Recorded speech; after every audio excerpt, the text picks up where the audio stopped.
আমার বড় ভাই কি ওয়াজ করছে আমি জানি না, তবে আমি আল্লাহর রহমতে আমার গতি আপনি করে দোয়ার গতিতে যাব। কি কর? আমি তো ছিলাম উল্লাপাড়া খেলার মাঠ, চাঁদপুর মাঠে ছিলাম, উল্লাপাড়া স্টেশন, চাঁদপুর মাঠে।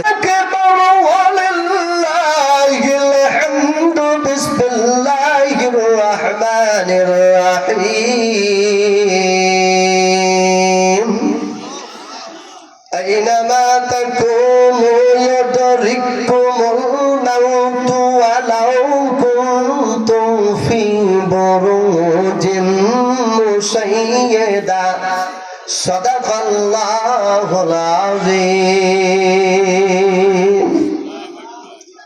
আল্লাহ পাক রব্বুল আলামিন বলতেছেন, তুমি যেখানেই পালাও, যেই বিল্ডিং এর পালাও, যত দূরেই পালাও, আমার মৌত তোমাকে ধরবেই, আমি তোমাকে মারবই, আমি তোমাকে ধরবই। ঠিক না ভাই? এই ক্ষমতা আল্লাহর আছে, এটি জোরে বলা আছে। ওই একজন মাওলানা রস শুনছে, যেখানে কুত্তার পশম থাকে 70 দিন ফেরেশতা আসে না। কুত্তার পশম জিনে থাকে, কুকুরের পশম জিনে থাকে, কয়দিন ফেরেশতা আসে না? 70 দিন। যেই বাড়িতে কুত্তা থাকে 70 দিন ফেরেশতা আসে না।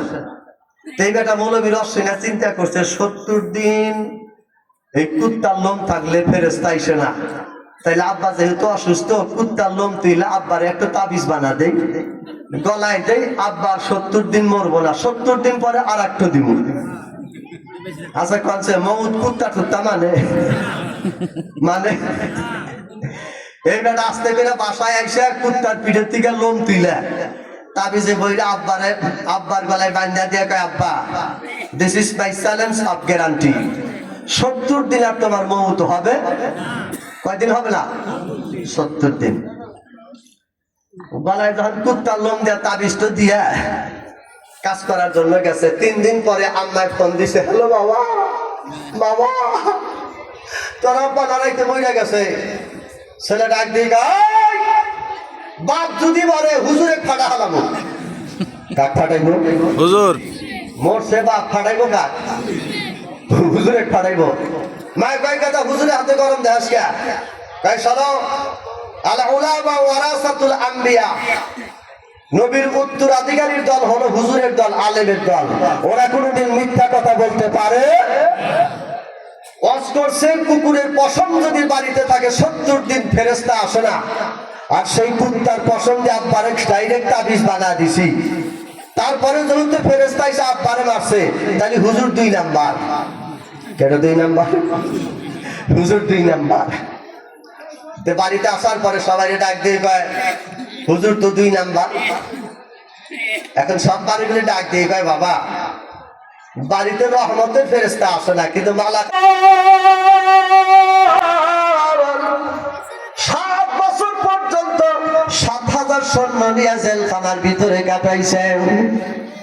সকালবেলা রুটি দিছে, দুপুর বেলা দেয় নাই, রাত্রিতে পানি খাইবার দিছে, সাথে রুটিও দেয় নাই, শুধু পানি খায় জীবন যাপন করছে। এক বেলা রুটি আর এক বেলা পানি, এক বেলা পানি আর এক বেলা রুটি, এভাবে 7 বছর পর্যন্ত কাটায়া জেলখানার ভিতরে বলছে, হু আল্লাহুল্লাযী লা ইলাহা ইল্লাহু। তারা আমার আল্লাহরে ছাড়ে নাই। মুসলমান কোনদিন আল্লাহরে ভুলতে পারে না। কথা কোন ঠিক না ঠিক? বন্ধুরা আমার, সাহাবীরা ডাক দিয়ে কয়, হুজুর গো, ওই রকমের ঈমান কি আল্লাহ আমাদের ভিতরে পয়দা করে দিবে, তৈরি করে দিবে? নবী ডাক দিয়ে কয়, চিন্তা করো না, ভাবনা করো না।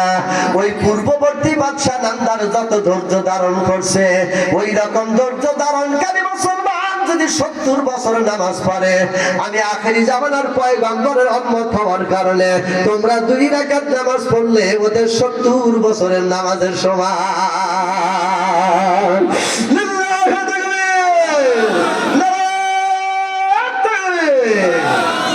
সেই নবীর উম্মত কারা? আরো জোরে কোন কারা? আমরা নবীর উপরে বিশ্বাস আছে না নাই? নবীর উপরে মহব্বত আছে না নাই? আমার নবীর উপরে যতক্ষণ মহব্বত আছে বাজান, রাত্রিতে যখন বিছানার ভিতরে ঘুমায় থাকবেন, সাল্লাল্লাহু আলাইহি ওয়াসাল্লাম 300 বার পড়বেন। ওই রাতের ভিতরে যদি তোমার মওত হয়, হয় আল্লাহর নবী সাফায়াত করে তোমার জান্নাতে পাঠায় দেবে। দরুদ পড়তে পারবেন কিনা বাজান? সাল্লাল্লাহু আলাইহি ওয়াসাল্লাম। খুব সোজা বাজান। এখানে অনেক যুবক ভাই আছে মোবাইল কানের মধ্যে দিয়া গান শুনতে শুনতে ঘুমায়, আছে না নাই? মোবাইল কানের মধ্যে দিয়া পাকিস্তানি বাজাইতে বাজাইতে ঘুমায়, মোবাইল কানের মধ্যে দিয়া বাজান আলজেরিয়ার গান শুনতে শুনতে ঘুমায়। আমার ড্রাইভার গাড়ি চালাইতেছে, এক যুবক বেটা রাস্তার সামনে দাঁড়ানো, প্রাইভেট কাটের হরেন লাগায় দিছে, বেটা সরেও না, আবার হরেন দিছে, বেটা লড়েও না, আবার হরেন দিছে, বেটা তাকাই না। আমার ড্রাইভার গাড়ির থেকে নাই না, সামনে যা ডাক দিয়ে কয়, এই যে গাড়ির যে হরেন দেই তুমি শোনো না কেন? ডাক দিয়ে কয়, ভাইজান কানের মধ্যে ইয়ারফোন দিয়া মন লাগাইছে, পাকিস্তানি গান লাগাইছি, ওই গানের জাকিতে ভাই কিছুই বুঝি না, গানের জাকিতে কিছুই বুঝি না, পাকিস্তানি জাকিতে গানের সাউন্ড বন্ধ হয়ে গেছে। পাকিস্তানি দেশে আছে না নাই? বিটের গান আছে না নাই?